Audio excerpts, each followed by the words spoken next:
Welcome to the Secure Connections podcast, brought to you by IOTSA, the Internet of Things Security Services Association. As always, I'm Brian Sherman, and I'm content director and host for this weekly channel cybersecurity series. I have the pleasure of speaking with some of the industry's most respected and innovative professionals, and my special guest for today's episode certainly fits that description. Wes Spencer, co-founder and chief information security officer at Perch Security. I could have just said CISO. That probably would have been easier. But stay tuned for what should be an exciting and insightful conversation. So welcome to the Secure Connections podcast, Wes. Brian, thanks a million for having me. I'm very excited. Very good. Yeah, as long as I don't trip over the titles, that's always but it's great. So, hey, it's your first time joining us, so welcome again. So happy that you could join us today. But let's start with a couple of personal questions so people can get a little bit of your history and where you've been, especially in the channel. So why IT? How did you get your start in the industry? Yeah. So first, when you ask me personal stuff, I'm like, well, I could just refer you to the LinkedIn breach or the Facebook breach or any of those. I'm sure they've got all my personal information hovering around for you to make it short and simple. If you need my date of birth and my, or just go ask China. Okay. Yeah. Yeah. So Brian, I'm a weirdo in the sense that I've always sort of been like born and bred IT. And there's reasons for that. I did go to school for like IT management, both bachelor's and master's, go racers. I'm a Murray State University grad, all that good stuff. But they say the average like career or like even major switch in university is like 3 times. So I'm 0 times. I went right in knowing what I wanted to do. But that's because, Brian, something unique about me is, I grew up as a child in the mid 90s. The internet had really just come out in a consumerized way. And there was nothing that was really, you got to understand, like for me, there was nothing that held me back from curiosity. And so I was absolutely one of those like script kiddies that, I'd stay up way not too late, just war dialing, finding open ports to stuff. I was using like NetBus and Sub 7, which are like these old school hack tools that really don't take any skill. But I remember just staying up late and seeing people's like ICQ sessions, and I could insert like characters into them and open their CD-ROM drive and close it. I was just like a curious kid that just really had the ability to sink his teeth into a world that was brand new. And there was nothing that stopped me. And I sort of viewed it as like, I know it was wrong now, but as a kid, I'm like, these are open doors. I'm just going to walk into it and see what's there. Or even like in high school, like I remember breaking into our lunch code system that they use. It was an old Oracle based system, and it was completely wide open. So I broke into that, got into the database. I changed my picture to Chewbacca and I would add lunch money. So I would go in there and I put in my code to like get lunch, and Chewbacca's face would come up and it's like $84. And because I wasn't brave enough to put like 10,000 in or something like that. And they would look at me like, how the heck did this happen? I'm like, oh, I don't know. So I just grew up in this world of like curiosity. Anything I wanted to approach in the world of IT, it was wide open for me. So I knew I loved it. I knew it was fun. I knew it was exciting. Security wasn't really a thing back then, but I knew directly when I went into university, like, this is what I want to do professionally. I spend all my time as a nerd doing this at home. I want to do this like in the real world. And so that's how it happened for me. So you were like Ferris Bueller. Honestly, well, either that or war games. Breaking school computers. Yeah, now I'm going to have that vision of Wes and Ferris Bueller. Yeah, and to all my FBI friends listening in, statute of limitations, my friends. Sorry. It's good to have those disclaimers out there. That's right. So that's great. So what was your first job inside IT? Inside IT, great question. So actually, okay, this is another good, and I'm big on this, by the way. So I actually did an internship before I went to college. And so I said all that, hacky stuff that I did as a kid exploring. But the other thing that made me like really sure I wanted to do this is I had a unique opportunity, believe it or not. My first job was at an MSP.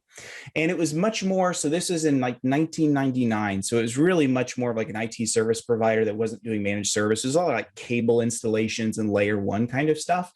But it was in Oklahoma City. So it was like a good 12 hours away from where I lived in Kentucky, but I had the opportunity. It was some family. And so I was like, hey, this sounds really fun. Like IT, I'm going to get paid, summer job. That sounds really cool. And Brian, I can't speak enough to that. Like, I think we have a problem with our youth today of like, they go off to university not knowing what they want to do. And they play around with different like schools and areas of things they think they're interested in. I think that's a good thing.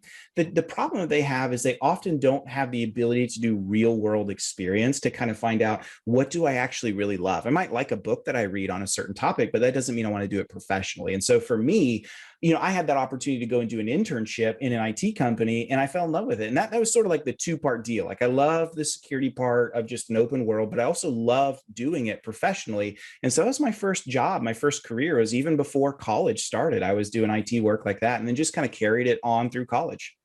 Awesome. No, that's great. Yeah, I think being able to actually experience the things that you want to do, that's what a lot of kids don't get, as we Yeah. talked about before. So it really helps. I mean, it doesn't solve every issue because, we have short attention spans, especially guys. When we, Yes. Yes. what did we do yesterday? Yeah, it switches. So let me switch into, one of the reasons we're here is, first I want to know, tell me the story of how Perch Security got started. I know you're a co-founder. What Yeah. what led you to start the company? A lot of stupidity probably is kind of so. Brian, if I ever write a book, and I'm saying this now, I better go buy the domain after this podcast, but I'm going to call it Blue Collar Startup.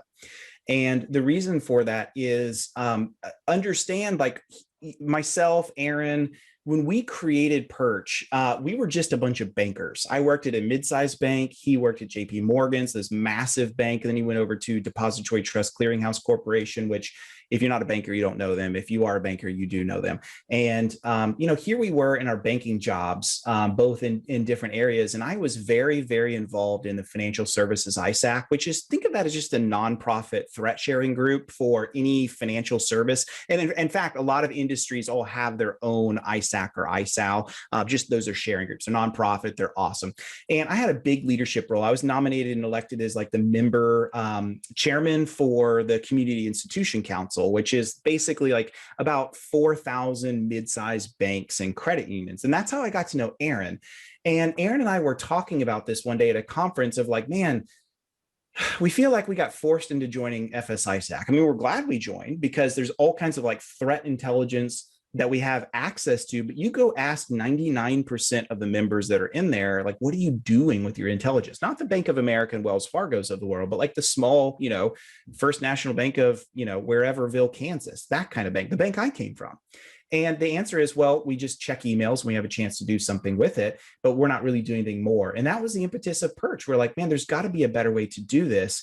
And it's amazing to think. So you're talking to an entrepreneur here, right? I learned to be an entrepreneur, but here we are, no street cred to our name, no prior experience having built a startup. We didn't go through an accelerator. We weren't like a Y Combinator. I had no contacts in Silicon Valley, like nothing. We just had an idea and we wanted to go do that thing.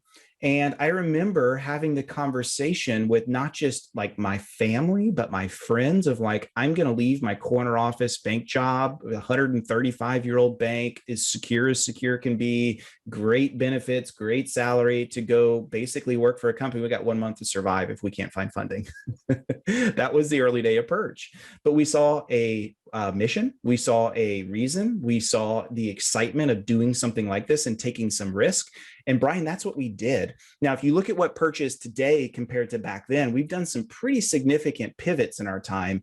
But that is really why we created Perch, is just to help financial service organizations do something with their cyber threat intelligence. And it kind of worked, but it didn't exactly work, which is why we made some pivots and changes through our journey and how we ended up being acquired in December by Connectwise. Big differences in where we came from and where we are now, but that was really the beginning of it. And it taught me, Brian, the excitement, the power, the fun, the challenge of a startup. Not every startup is going to be successful like Perch. I may go do another one day and it colossally fails and you'll be making fun of me and wondering why I was ever wanting to do it in the first place.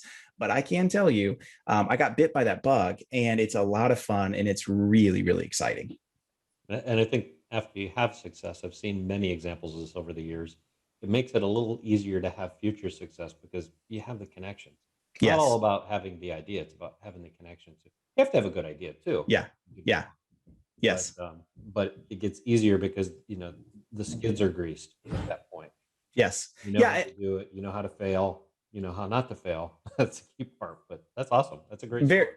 Very much agree with that. And, and that's even the fun of being, like Connectwise would never have bought Perch unless they saw a lot of potential in it and a lot of capability. And so it's been even great being in the Connectwise family now, because I feel like now what I've noticed in the few months I've been here is everything we did at Perch is now amplified by like orders of magnitude because of their size and their capabilities and their output channels. For example, Brian, I don't even think you and I would be talking today if it weren't for Connectwise. And so that's where the excitement is, even post-acquisition, of the new things that come for us, is just even a broader outreach and broader channel to reach more. So yeah, it's really exciting. No, great background. Now let's pivot to a little more about what you guys do. What's the special sauce that Perch brings to the managed services space? So special sauce is maybe a few things. Let's start with this, because you probably don't expect me to go this way. Disarming. Like, we feel like when we created Perch, there was way too many like black and red, scary, thready threat, hacker in a ski mask behind a dark keyboard, hacking. And we're like, man, like there's just too much of that scare stuff that's out there. And we've all heard the fable of the boy who cried wolf one too many times. No one believes them. And we're like, we don't want to be the security company out there that like we're just only scaring by, sell by scare. It works for a while and it fails really bad. And so one of our secret sauces, believe it or not, is just how we message our voice. Like, people would walk by our booth at conferences in the early days and be like, purple? A little perchy bird logo? You're a security company? What the heck do you guys do? And we have a great conversation. So believe it or not, I still count in secret sauce just how we marketed and branded and how we talked about threats and how we would disarm around all of that. But a couple other things I think that were unique to us is, Perch is a SOC as a service, a SIM as a service, all that kind of stuff. It's for like the common people that, you've run Splunk. Splunk is great, but man, who's tuning it? Who's keeping it alive? Who's looking at it? You need an army of people to do that. And so, we were one of the first and earliest companies that said, there's got to be a better way to do this, like approaching it with like a user-based licensing model, which the channel loves, being very cloud heavy, cloud integration first, having integrations into, you name the cloud platform, we have integrations there. Those things are like really, really important for the modern MSP. And we were doing this before, of course, the pandemic happened, which now it's, that kind of stuff is even more important. But a lot of that is really how we built a custom channel tuned product that's doing all the things the big boys are doing, but does it in a co-managed way that gives our clients, our partners, the capability of extending that capability out to all their clients. Even if they're like a tiny little chiropractic office, they can still afford Perch based on how we licensed it and modeled it. And that's exciting because just the visibility capabilities we get out of that, right? Like, we don't often, it's very rare we have a client that gets hit with ransomware, not because Perch prevents it. We don't prevent anything, but because we're doing the hygiene checks and the visibility checks to see threats way before they get to that point. And that's what's really, really exciting, is we know we're moving the needle for good in the channel, and especially SMB where it's desperately needed. Yeah, no, I think those tools are valuable. One of the reports I was reading yesterday was about the amount of the threat visibility days are shrinking, and Yeah. I'm sure it's due to a lot of the tools like Perch and things that not just the channel's doing. I know it's not just a channel fighting this fight, but making inroads, which is good. But Yeah. got to do a lot more of those. I agree. And you mentioned earlier before we jumped in this podcast, our friends at NIST, I love the cybersecurity framework because it's such a great description of what a security program should look like. And if you go back in time, like traditionally, we put all our eggs in the first two baskets, the first two domains, identify and protect, which is great. We need to identify. We have vulnerability management, asset management, and prevention, of things, firewalls, AVs, things like that. But we've missed, and we're not invested in things like detection, response, and recovery nearly as heavy. And one of my friends, Sunil Yu, who used to be at Bank of America, but now he kind of does stuff on him. He's like a futurist, a technologist.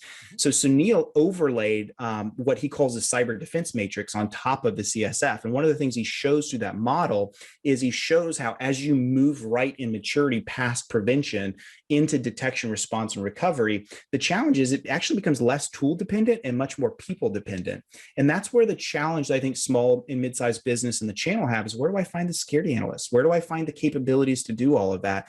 And that's where we struggled. But now that we've made mature strides in that, it's not just Perch, it's many others that have done this as well.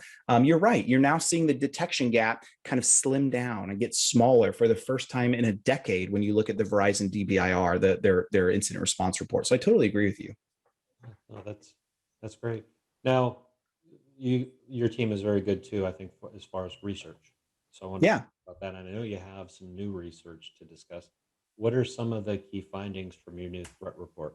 Yeah, so great question. So yeah, we do have a dedicated, one of the exciting things about the acquisition is when we did threat research at Perch, we actually have some people at Perch that were leaders in that. If you've ever heard of Alien Vault, Patrick Snyder was really one of the creators of Alien Vault's OTX.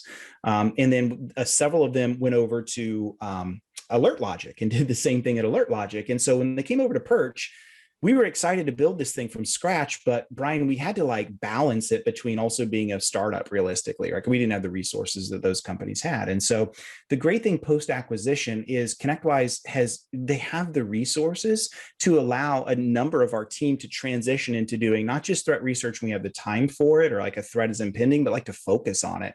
And so I'm just going to give you a sneak peek. I'm probably not supposed to say too much about this, but I have the leeway to say part of it. I'll just give you a sneak peek is you are going to see in the news cycle pretty soon us talk about a very dedicated, focused threat research unit at Connectwise. And it's going to be led by most, not all, but most of the Perch people that did that. And we are pumped about it because our mission is all for our partners, for MSPs and small business. You look at most of the threat research that's done that's out there, it's for large orgs, it's for the Fortune 500s. That's not us. We're going to focus down market. We're really, really excited about that. And so as part of that mission, last year we did a threat report. And we got great accolades, a lot of attention to it. And so we produced another one this year, and it just came out. In fact, yesterday at the time of this video, which was on I think the 14th of April, we did a webinar on it. We had over 1,000 register. It was really, really good. One of the biggest ones we've done in a while. And we just talked about what we're seeing from the last time to this time. And one of the things we talked a lot about, Brian, is this idea of what Perch calls a buffalo jump attack. And I don't know if you're familiar with that term or not from our threat report. Okay, so I'll talk about that a little bit. So, we saw in 2019, if you think about, and I don't want to get too historic on you and too professory on you, but in 2018 was the year that bad guys first woke up and understood who an MSP was. But if you look at the attacks that happened in 2018, they were very focused on intellectual property theft. They're like, I'm going to use the MSP to go after their clients and get access to data that I want. It was nation state attacks. It was things going after intellectual property. But that sort of opened the Pandora's box, Brian, to wait a second, bad guys now know who the heck an MSP is. And they began to realize it's not just for intellectual property, but these MSPs have access to thousands and thousands of users from all of their accounts. And so what we saw in 2019 was this prolific increase of bad guys saying, I am going after the MSP, not for the MSP, but for their clients, going after the RMM, going after all of their command and control tools to seize that and run ransomware everywhere. And this is what Perch calls a buffalo jump attack. This goes back to like the ancient like Native American hunting techniques where, they learned, hey, instead of hunting one buffalo with primitive bow and arrow, what's much more effective is causing a stampede and running a whole bunch off a cliff, makes hunting easy. It's a gruesome analogy, but that's exactly what bad guys are doing. They're leveraging the MSP to run a whole herd off the cliff and then saying, hey, it's going to be multi-millions of dollars if you want to recover for this. And so we covered a lot of that in the threat report of how that happened, who the major threat actors are that are doing all of that. And so that was last year's report. This year's report is sort of a continuation of that, of what's been happening. And maybe just to kind of quickly, and we can talk about predictions if you're interested in that, but just to kind of quickly summarize what happened in the threat report, we're seeing MSPs definitely do a better job of maturing their security practices, saying we've got to do more, both for ourselves and for our clients. The game has changed. We're under attack like never before. It's time for us to invest more. We've seen spending go up as high as 20% year over year over the past 2 years. We are seeing a reduction in MSP buffalo jump attacks themselves, which is really good. But we're still seeing a significant number of client-based attacks of their clients, just individual one-off being attacks, which just shows that we're still struggling as MSPs to say we've done a better job securing our own house, but we still need to go down this journey of securing our clients, which is a challenge when they don't always want to pay for it. They don't always understand why they need it. They still don't think that they're a threat until they get attacked by something. And that's kind of where we're at right now in today's modern age in 2021 is now it's time to shift to truly maturing our client stances in security. Yeah. Which has probably been a bigger challenge, I would imagine, with the whole work transformation that took place over the last year. Yeah. Yeah. I'm such a, the second book I'd write is the CISO optimist, right? I try to be the optimistic CISO because too many of us are like, oh, doom and gloom and everything's bad. But, there were some net benefits and positives that came out of the pandemic. And we cover some of that in the report. One of those is just thinking about COVID itself. We finally turned into what does a remote workforce look like and what does a cloud first mentality look like? And I've noticed leading MSPs, the ones that are really doing a good job of this are in front of their clients and saying, this pandemic's been good for us in these ways, but security is something that must be renegotiated. We've got to come back to the table. And what we were doing before does not exist today. It's not sufficient enough today. And so I think there's been a lot of net positives. We just have to learn how to use the things that are happening around us to explain and defend why you're now a target, why what you're doing before is not sufficient, why you are going to have to pay a little bit, not a lot more, but a little bit more to protect yourself in this modern day and age. Yeah. I had a refreshing conversation yesterday with an MSP, and he's my way or the highway. He's like, I hate to say it that way, but when it comes to security, I don't give my clients a choice anymore. He said, there's no waivers involved. There's none of this other stuff. This is the way we do it if you want to be a client, because there's too many risks when it comes to cybersecurity for them and for him. And I love that stance now. It's like they're looking to us. We have to say this is non-negotiable and move on and look at the other parts of the technology that are. And I love it. And it's funny you say that because I call that the battle tested MSP. I don't know who that person is. You don't have to tell me, but my hunch is they might have gone through some kind of incident or a very near miss incident. And maybe not, maybe they're wise to see through, but I have talked to, and Perch has worked with so many MSPs that have gone through either a full Buffalo jump attack or something pretty significant. And I'm telling you, Brian, down to the last company that I talked to, that is the mentality right there of the battle tested MSP. They've gone through war, so to speak. The bullets have flown overhead and they got out. And the way that they talk, the way that they think, the way that they draw that thin red line of like, this is what's going to happen for you, my client. Otherwise, I'm better off and you're better off by us kind of parting ways. That's a hard stance to get to, but the best way to get there, maybe I shouldn't, it is the best, but it's not the most fun way to get there, is going through a breach. I know one of my mentors, a very, very, very large publicly traded company, he's a CISO there, said, I remember him telling his board, he said, hey, the best way for me to get your attention and to get the budget I need is for us to have a breach. And he said, I know what I'm talking about. It's worked for me in the last 3 companies I've been at. And there is some truth to that. Yeah. In his case, he's actually, he has a lot of clients in New York City, a lot of financial clients too. So that's not all of his business, but at the same point, it's like, hey, I feel like I should be able to tell my clients I'm a New Yorker. So just being honest, I can see that part. Yeah. But it's good. But it's good to see that we're moving in that direction rather than what does the client want. There's some places that in cybersecurity is probably the number one area to say it doesn't matter what the client wants. It matters what the IT professional is bringing to the table today. And I love that because I think that's the only way to avoid those Buffalo jumps, or it sounds much better than supply chain attack. Yeah. I do like that. Yeah. Yeah, we were, this is in that era that we were right. We're trying to describe what this thing looks like. And typically a supply chain attack is when people talk about the target kind of breaches. And, now I think we've embraced a supply chain attack being, including MSPs themselves. But we just felt like it's such a threat vector and so unique. This is before that term was all kind of encompassed together. And that's why we call it Buffalo jump attack, because it specifically really does align to the MSP themselves and the unique piece of that is a third party attack. Yeah. Well, I grew up in Western New York, so being a Bills fan, I think Buffalo is a good one. Deal, we'll take it. Not a bad thing at all. So I heard they had a good season too. So obviously ransomware, I know, is a big part of that discussion too. So what are you finding are some of the most concerning methodologies being employed by cyber criminals today when it comes to ransomware? Let's talk about this for a second. So ransomware is, we focus on it, right? It's the big scary thing. I mean, sure, if I'm, a government contractor, I'm less worried about ransomware and I'm much more worried, as I mentioned before, like intellectual property theft, nation state secrets being stolen, that sort of thing, right? But if you throw that out, if the average business, they're concerned with ransomware. And if you notice, Brian, that sometimes we can get so concerned on something like that all we focus on is like ransomware itself and the damages of it, and how scary it would be. And we stop taking a step back and saying, why is it even ransomware? And I want to say that. I want your audience to hear me on this for a minute and you might think I'm crazy at first, but I'll illustrate and back this up. Ransomware is actually not the threat. Not today.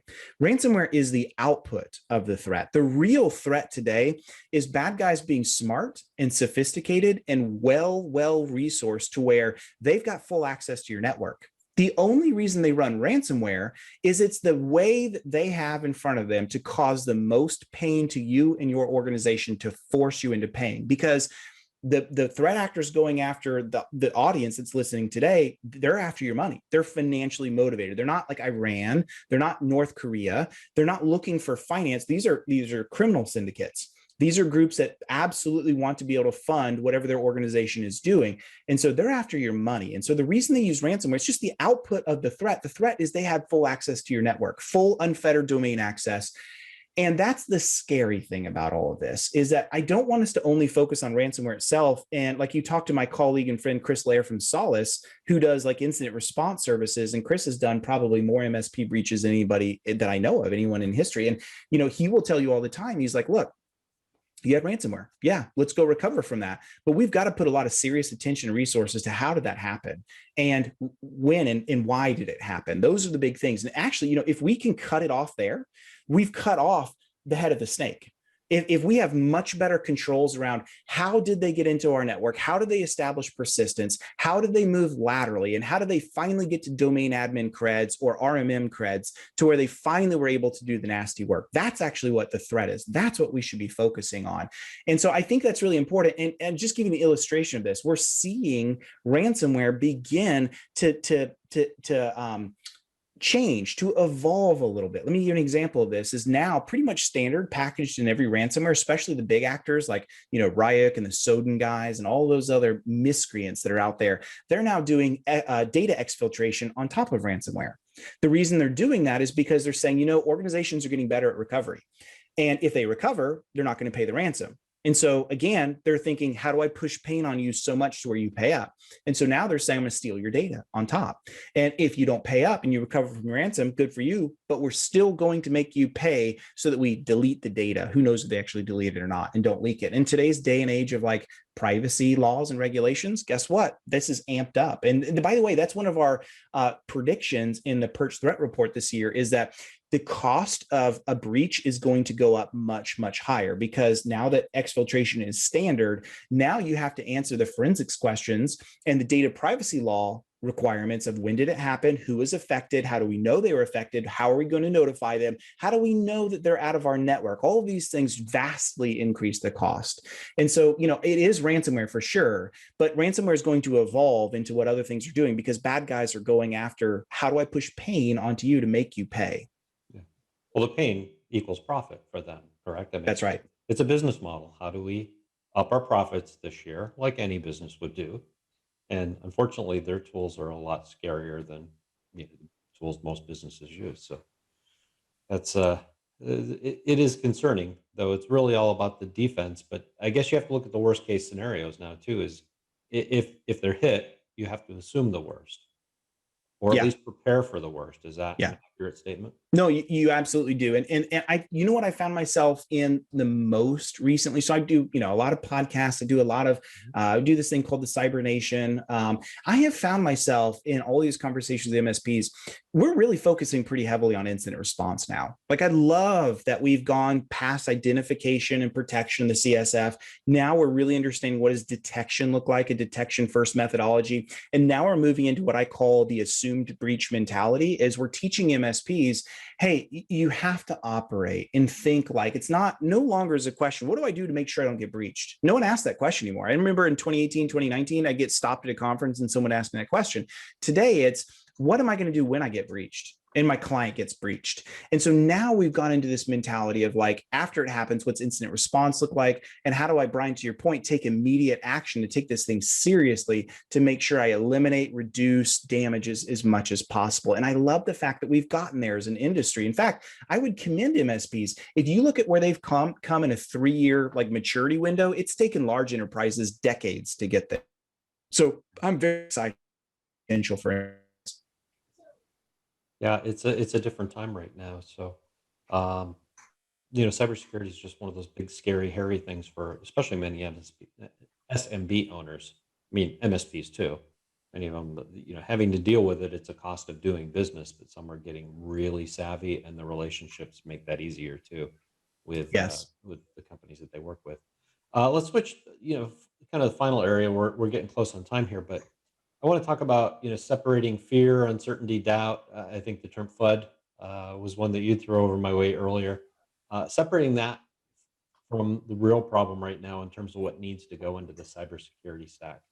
Yeah, I love you asked the question because I mentioned that a little bit before. Like I consider some of Perch's secret sauce of like how do we actually demystify that and disarm people, because there's the natural reaction people have to man, you see these marketing terms like Brian, you see things when you go to like RSA or Black Hat, and you see all these vendor booths of like stopping like nation state APTs before they happen, and AI based threats that do whatever, and you walk through those vendor halls and you're like, I don't even know what you guys do. Like it's so surrounded by buzzwords, like, and do I need this? Do I need that? Do I need to replace that with this? It's like this cacophony of like confusion that's out there. And I think that's a shame. We need to stop doing like the black magic, dark magic, snake oil kind of stuff in our industry, and learn how to like, it's fine to have some marketing terms, but like, let's learn how to clearly explain what we're doing so that it's our responsibility as vendors to make sure that our buyers understand what it is they have. And so, that's a big like mission for me. And going back to the cyber defense matrix, go check that out. It's a for the audience that's here, just search cyber defense matrix. Sunil's website will come right up. And it's a really easy way to kind of demystify and distill, like asking questions like, hey, does this thing protect users, network, data, cloud? Is this thing more focused on detection? Is it on prevention? Where does it work? Where does it check the boxes? And all of a sudden we begin to like demystify what we're doing here and distill away the FUD that's out there and get away from like the stopping the AI threats that mean nothing, and actually understanding, oh, okay, this is like a SIM as a service, and this is doing like logging and handling the requirements and that I have around my regulation needs, and understanding this maps into the critical security controls implementation group 1. It fits right there inside of it. And all of a sudden it's a framework aligned approach to security that just brings clarity and visibility into it when we need it most. I'm a big fan of that. And I think that we as vendors all are responsible for being more clear in how we explain that kind of stuff. Yeah. Well, the explanation is one part too, but also I think automation are coming into play, obviously for MSPs today, because you're looking at all these endpoints and all the information that's being gathered. And I would assume automation and communication would be the two key things for MSPs to make it easy, to make it understandable today. Fully agree with that. Like I can tell you, MSPs, they understand automation really, really well because that's what they've done for the longest time inside of IT. It's the only way they operate at the scale they do. In fact, large businesses could learn a lot from an MSP on that. It is the same automation tools that bad guys are using. So we have to be aware of that. And, how do we protect around that with the RMM? And then 2, understanding how does that apply into security? And that's, definitely a conversation for another time. But yes, I very much agree. That is the future of security for MSPs, is how do we automate all of the security things we need in place to be able to be as efficient as we've been in IT operations as well. Make it less baffling and overwhelming, I think is the other part too. So awesome. So no, excellent. I appreciate you stopping by, Wes, today. It's been a fantastic conversation. Unfortunately, we're running out of time, but any final words of wisdom you'd like to share with our audience before we sign off today? Maybe just 2 quick things. One, we're all in this together. Like there's no Lone Rangers here. So make sure that you are adding your voice into the conversation wherever you are, whether it's in lunch and learns and meetings with your clients, whether it's participating with other MSP partners, or if you're not an MSP and you're just, another organization, but participate, work together. We're all stronger in this together. And then maybe the final thing I'll say is I'd love to continue conversations with anybody that listened to this. Just look me up up on LinkedIn. Just search Wes Spencer. I'll come right up. Love to connect with you and bring you into my circle of influence and communication as well, because these are the kind of things, Brian, I love doing every day. So I can't thank you enough for having me today. No, it's been our pleasure too. So, and I can guarantee you, it is very easy to find you on LinkedIn. So, I would encourage everybody to check that out. Check me out too. You can Yes. with me. I take all connections. Yes. Especially Brian Sherman. Yeah, maybe not from Russia and China. I'm a little cautious, but I do have many friends there. But I am cautious. Yep. Awesome. Well, like we said at the beginning, they all know us now from all the data breaches. So True. They keep an eye on us. They're watching. On behalf of the IOTA team, I'd like to extend a sincere thank you to Wes Spencer of Perch Security for joining me today. Be sure to check out the new IOTA Resource Center at iota.com and stay tuned for the next episode of the Secure Connections podcast. They are out there weekly, just so you know. Have a safe and secure day, and thanks again for listening.